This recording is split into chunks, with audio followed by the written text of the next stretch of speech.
This friend's storyline was better. Okay, just hear me out, but I think this... Hey, it's fine. You're at Joey's. Really? Yeah, look.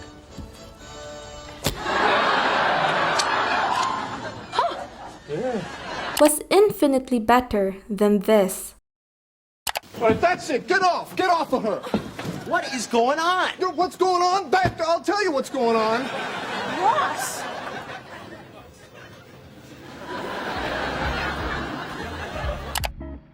Stay tuned for this edition of In Retrospect, where we take a deep dive into the most popular shows and movies of the past and talk about the many skimmed over topics and possible unpopular opinions that they come with.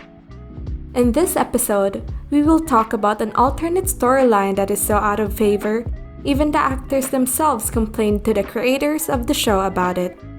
Coming up on In Retrospect.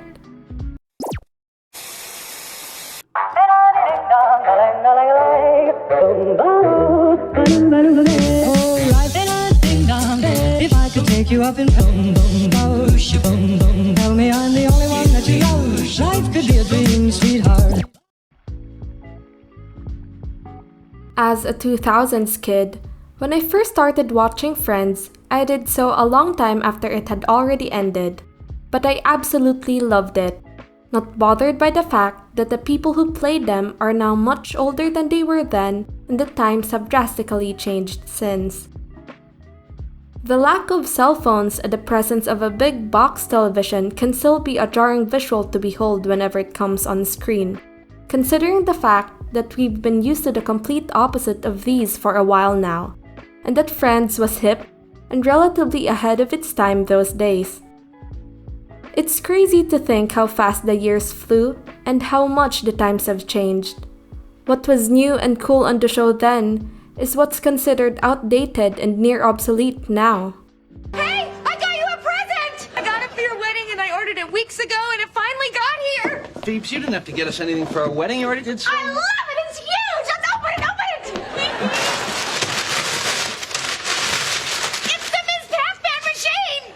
Oh my god! Though, whenever I watched the show, it was like time stood still. I was in that age, reliving the same experiences and going through the exact same situations at the same time as they did.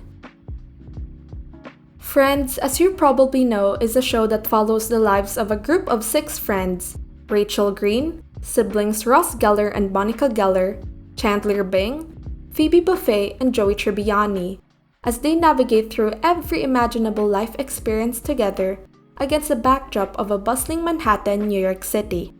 Fine, judge all you want to, but married a lesbian, left a man at the altar, fell in love with a gay ice dancer, threw a girl's wooden leg in the fire, live in a box! Created by producers Kevin Bright, Martha Kaufman, and David Crane.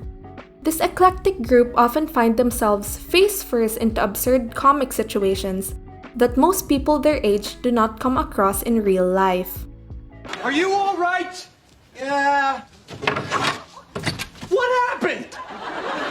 Oh, man, he promised he wouldn't take the chairs. Oh my god. I can't believe you guys actually think you're moving in here. Well, believe it, baby. Because of this, these 6 friends collectively grow and undergo midlife crisis together and always gets through them with the help of each other. As viewers, this makes us eager to find relationships that are as strong and last just as long as this for ourselves. Or at least I did. I have always loved watching the show, and at first I took what was given at face value. I didn't question the characters and story as much as I should have. I mean, it's a show. It's supposed to be light and fun and unrealistically entertaining. But after a couple of rewatches, I couldn't help but to start find things that I didn't like as much and some that I even found hair-pullingly frustrating. And I am specifically talking about the Ross and Rachel love story. Now, I know that a lot of people are avid supporters of the Ross and Rachel storyline, and rightfully so, because they were the couple that have been thrust into us to like from the very beginning. They were the main couple, if you will. The romantic and humble start of their blooming love story began from your typical dorky brother having a crush on his sister's best friend. Do you think it would be okay if I asked you out sometime, maybe? Yeah. Maybe. To eventually being together a decade later as full-fledged adults. And I'm sorry I had to work tonight. Oh, it's okay. You were worth the wait. Their story had the complete package: history, childhood sentiment, as well as the development from genuine friendship to eventual love. In hindsight, I strongly believe that they were better off as friends than lovers. Though their story seemingly on the surface had every ingredient needed to make the perfect couple cake, as the show progresses, we can clearly see that something is obviously missing. Specifically from Ross's side of their relationship, one so important that no couple can happily and successfully continue on without. Trust, especially one that is complete, honest, and genuine.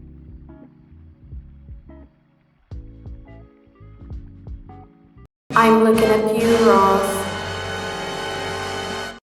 Joey, on the other hand, is the person that everyone gets along with because he is extremely loyal, loves his friends to a fault, and would be there for them no matter what.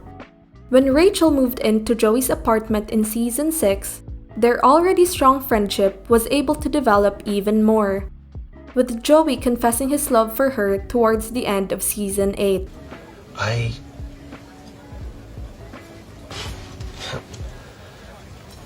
I think I'm falling in love with you. Their storyline wasn't rushed in any way, as we can gradually see and follow the growing and deepening of Joey's love for Rachel, even going as far as keeping his feelings to himself on account of not wanting to ruin his friendship with his two close friends. Well, she and I said from the beginning that we weren't going to do anything unless you were okay with it. And clearly. Of course, the roles were reversed later on with Rachel having a crush on Joey. You like Joey? Shh, baby. All right, look, I have a little thing for him.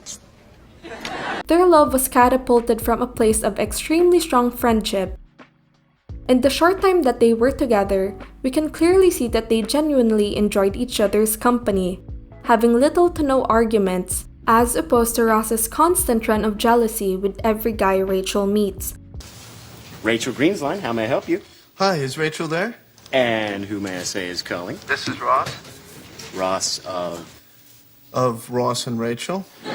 Because it's weird. Why? What kind of job is that for a man? A nanny? Though she didn't give him a reason to ever doubt his trust. They were toxic at worst and fragile at best, often having to step on eggshells around each other so as not to cause full-blown arguments and fights. You're mad. I'm not mad. No, I'm just not going. You're not going. Right. I have to go.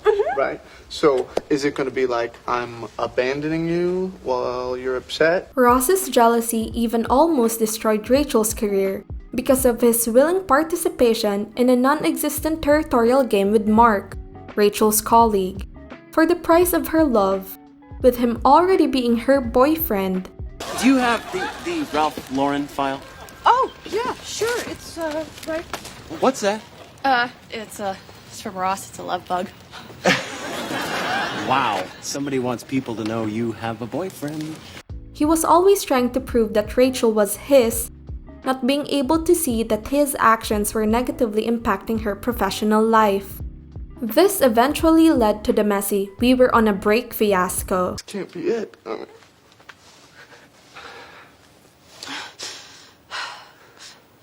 Then how come it is? Instead of keeping her close, he inadvertently pushed her away. Even after breaking up, they both felt the need to control each other's relationship, as proven by their many attempts to ruin relatively good possible romances, to prevent each other from moving on. Just having a little chat with Bonnie, and guess what? She happened to bring up, who was behind the whole head shaving idea. And now, who was it? Was it? Oh, that's right. It was you. One case being so dire that Rachel even had to go back to living with Joey even after having a child with Ross. Why didn't I get that message? What? From the guy in the bar. Why didn't I get that message? Because I folded it up and put it in my pants pocket. Although the Joey and Rachel storyline has been despised by both the fans and the cast, with Jennifer Aniston even outright rejecting it in an interview with Elle.com stating, No, they tried. I think there was a moment when Joey and Rachel got together that maybe it could happen, but it didn't. It was Ross and Rachel all the way. I really believe that if there's an afterworld of Friends, they're still thriving, don't you?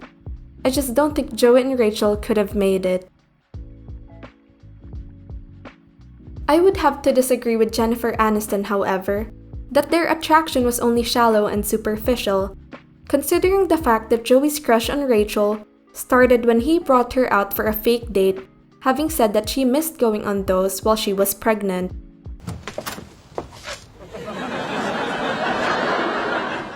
What are you doing here? I thought you were in your room. No, I'm picking you up for our date.